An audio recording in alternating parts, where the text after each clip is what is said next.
આપણા સૌરાષ્ટ્રમાં આવેલું સોમનાથ, જે ભારતનું સૌથી પહેલું જ્યોતિર્લિંગ છે. આ એક ખાસ જગ્યા છે જ્યાં શ્રી કૃષ્ણ ભગવાન આ ધરતીને છોડી. ત્યાં એમને બાણ વાગ્યું અને ત્યાં જ એકલા જંગલમાં અંતિમ શ્વાસ લીધા. જ્યારે એમના પાર્થિવ દેહને અગ્નિ આપવામાં આવી ત્યારે હૃદય સળગ્યું નહીં, કારણ કે એ વિષ્ણુ હતા. એમનું હૃદય જે છે એ પાણીમાં સમુદ્રથી થઈને જગન્નાથપુરીમાં મળ્યું. આજની તારીખે પણ ત્યાં કૃષ્ણ, બલરામ અને સુભદ્રાની 3 મૂર્તિ છે, જે લીમડાના લાકડાથી બનેલી છે અને દર 7, 10 કે 12 વર્ષે એ મૂર્તિને બદલવામાં આવે છે.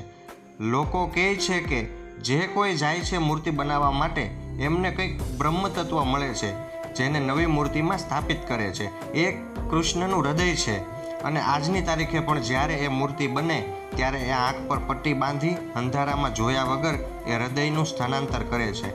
જય જગન્નાથ.